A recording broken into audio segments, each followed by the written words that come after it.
राधे राधे दोस्तों। आज हम आपको सुनाएंगे भादो महीने में सुनी जाने वाली ननंद भाभी की ऊब छठ की कहानी। ऊब छठ जिसे ललही छठ, चंदन छठ, बलराम छठ कई नामों से जाना जाता है। दोस्तों, अगर आप हमारे चैनल पर नए हैं तो प्लीज हमारे चैनल को सब्सक्राइब करें, वीडियो को लाइक करें और शेयर करें।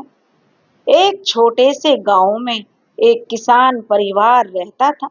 उस परिवार में किसान, किसान की पत्नी, उसका बेटा और बेटी और उसकी पत्नी थे। धीरे धीरे समय बीता और किसान की पत्नी का स्वर्गवास हो गया। किसान अपनी बेटी की जिम्मेदारी अपने बेटे और बहू को सौंप कर चला गया। बहू ने और बेटे ने भी वचन दिया था कि वो अपनी ननंद का ख्याल अपनी सगी बेटी से भी बढ़कर रखेंगे। भाभी अपनी ननंद का बहुत ख्याल रखती थी। एक बार की बात है कि दोनों ननंद भाभी अपने घर के सामने चबूतरे पर बैठी हुई थी। जो भाभी थी वह अपनी ननंद के बाल बना रही थी। तो भाभी ने अपनी ननंद से कहा, भाई साहब, आपके तो बहुत सारे बाल सफेद हो गए हैं। तभी वहां एक बैल खड़ा हुआ था। वह बैल यह बात सुनकर हंसने लगा। बैल को हंसते हुए देखकर जो भाभी थी वह कहने लगी कि बैल, तुम मेरी ननंद के ऊपर क्यों हंस रहे हो? तब बैल ने बोला कि अभी तो तुम्हारी ननंद के बाल सफेद हुए हैं, अभी तो और न जाने इसके भाग्य में क्या क्या होना लिखा है। तब ननंद ने बैल से पूछा कि बताओ बैल, मेरे भाग्य में और क्या क्या होना लिखा है? तब वह बैल बोला कि देखो, तुम्हारा ब्याह एक छोटी जात के लड़के से होना लिखा है। तब जो ननंद थी यह सुनकर वह अपने भाई और भाभी से कहने लगी कि भैया भाभी, आप लोग मुझे जिंदा जला दीजिए। अगर मेरा विवाह नीच जाति में हो गया तो आपका समाज में उठना बैठना बंद हो जाएगा। आप किसी को मुंह दिखाने के लायक नहीं रहेंगे। इसलिए भैया, मैं और जीना नहीं चाहती। भाभी और भैया ने जो ननंद को बहुत समझाया कि आने वाले समय की अभी से क्यों चिंता करती हो, क्या पता आगे क्या लिखा है, यह कोई नहीं जानता। अब जो ननंद जो नहीं मानी, वह कहने लगी कि नहीं भैया, मैं अपने भैया भाभी पर कोई कलंक नहीं लगाना चाहती। भैया भाभी और फिर गांव वालों ने भी जो ननंद को बहुत समझाया, लेकिन वह लड़की नहीं मानी। तब सबकी सहमति से उसे जीवित जलाने के लिए नदी के किनारे शमशान पर ले जाया गया। जैसे ही ननंद को जलाने लगे चिता सजाकर, तो खूब तेज आंधी तूफान बरसात होने लगी। अब गांव के लोग और भैया भाभी सभी जान बचा करके भाग गए। ननंद जो नदी में बह गई और वह नदी में हिचकोले खाने लगी और बहती बहती काफी दूर दूसरे गांव के पास पहुंच गई। लेकिन जो ननंद थी वह नदी में जो हिचकोले खा रही थी, ना तो वह डूब ही रही थी और ना ही नदी के किनारे आ रही थी। तभी वहां पर एक पुरुष आया। तब ननंद ने उस पुरुष से कहा कि तुम मुझे बचा लो। तब वह युवक बोला कि अगर तुम मुझे भाई बोलोगी तो मैं तुम्हें नहीं बचाऊंगा। अगर तू मेरी घरवाली बनना स्वीकार करे तो मैं तुम्हें बचा लूंगा।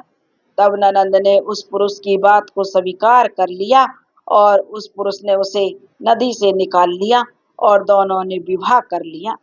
तब उस पुरुष ने जो उस ननंद से शादी कर ली और उसे अपने घर ले आया। अब धीरे धीरे समय बीतने लगा।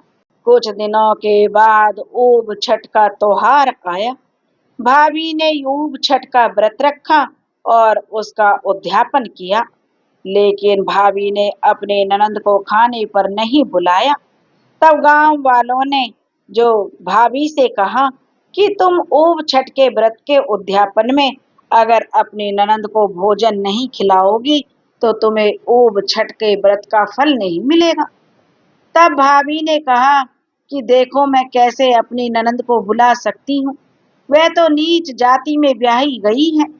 अब मैं उसे नीचों के घर से, जो नीची जाति है, उसे वहां से कैसे बुला सकती हूँ?